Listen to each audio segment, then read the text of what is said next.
The treadmill can be an incredibly useful tool to prepare for your uphill elevation gain on long distance races. When you use them on one of your high intensity sessions of the week, do uphill incline intervals.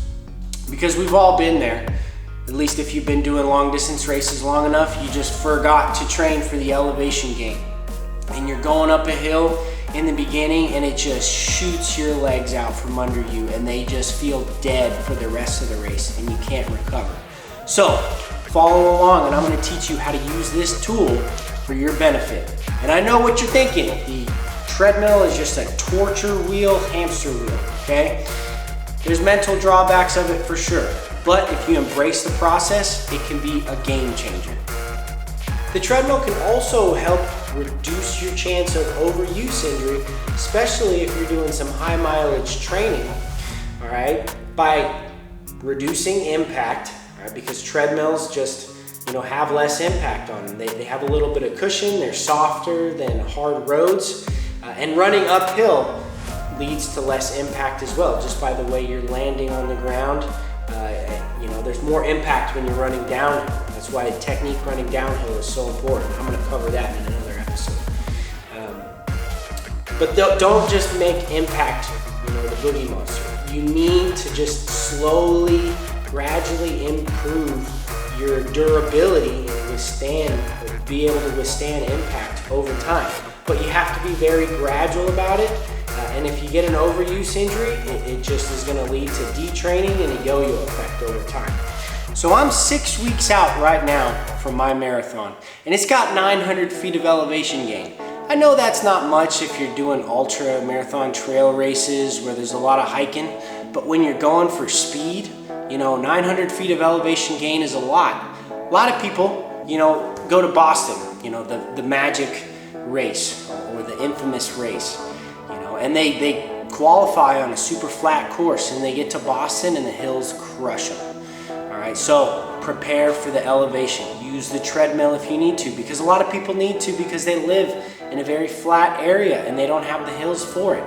But the treadmill, which I'm going to teach you how to use it, can be very precise so that you dial into a specific intensity and just lock in for the process and just hold on for dear life as you're running on that treadmill and then just go blast the hills later.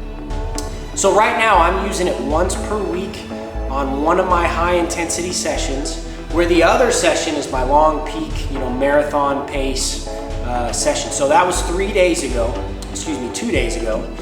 was my 16-mile run. This weekend will be 18 miles.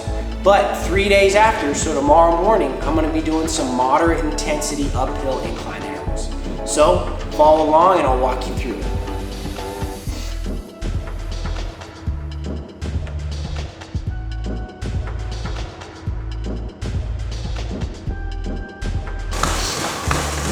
Good morning. Right now, I'm just settling in to a nice, easy 15-minute warm-up. Slowly increasing my pace just at a flat incline right now. And I'm just trying to wake up my low intensity aerobic system, which takes 15-20 minutes to actually get fired up. All right, so I'm just trying to establish an intensity below 147 beats per minute, which is the upper end of my zone 2. In this 15 minutes, just casual nose breathing. I'm just trying to save my energy for these intervals. After that 15-minute warm-up, part 2 of the warm-up is 5 minutes at zone 3. So this is like a marathon intensity. Still a lower intensity for sure, because you can hold it for the length of a marathon on race day, but now it's just casual mouth breathing. Now we're getting fired up. And then I'm gonna go into 4 9-minute intervals at what I call zone 4A, which is somewhere between a half marathon to a 10K intensity. So definitely a moderate intensity. A lot of people call these tempo intervals. 10K intervals could be called lactate threshold intervals. But this is just moderate mouth breathing, getting a good sweat. Really today I'm looking for an intensity that I can hold for about an hour. But I'm just doing it for 4 9-minute intervals with 2 minutes walk in between. Now, if I was on a flat road, this would be somewhere between 10K and half marathon pace. But today, for this workout, I'm gonna just go towards kind of my goal marathon pace on the treadmill, which is slower, so that I can raise the incline. So that'll be about 7.5-minute miles, or conveniently 8 miles per hour, so I can just click on one button. And then I'm gonna feel out an incline. 2 weeks ago when I did this workout for 7-minute intervals, I established 3.5% incline, which isn't much, but for my type of marathon, where it's only about 900 feet of elevation gain, which is enough to get you into some trouble if you don't prepare. 3 to 5% incline on these workouts will be enough.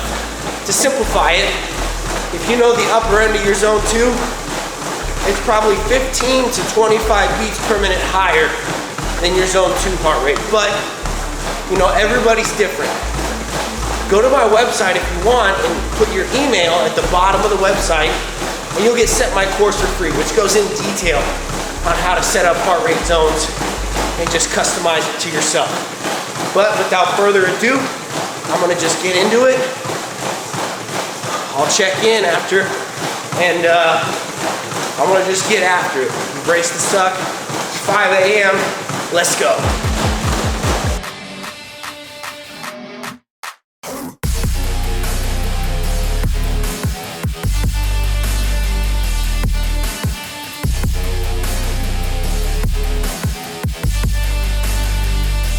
Three and a half percent felt a little easier, so we're gonna go up to 4, and that's solid progress.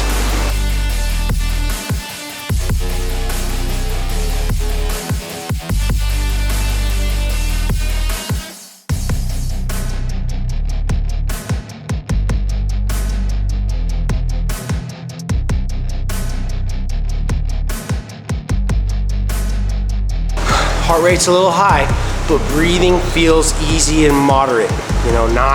Not gasping for air, so I'm gonna stick with it.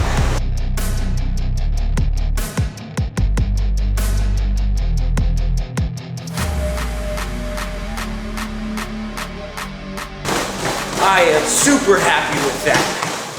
4% incline, so 0.5% incline more. That's solid improvement in this game. We're just trying to get a little bit better month after month and year after year. So I'm most relieved because I've still been having this sinus cold. It's just tanked my recovery numbers, but it's just because of my sleep quality. But I felt good. So sometimes you can't trust these metrics, and you gotta just ease into the warm-up, see how you feel, see how your breathing is. And that's why I program intensity, not pace. I had my left and right guidelines about what I wanted to be at, but I would have backed off if my breathing had been really hard and my legs just felt bad. But my legs felt really good, barely any burn at all, and my breathing felt where it was supposed to be. It was like a half marathon intensity. So even though my heart rate was about 170 towards the second half of all the intervals I did at 4% incline, I was fine with my heart rate being a little higher. So I'm just doing my cool down right now, 12 minutes.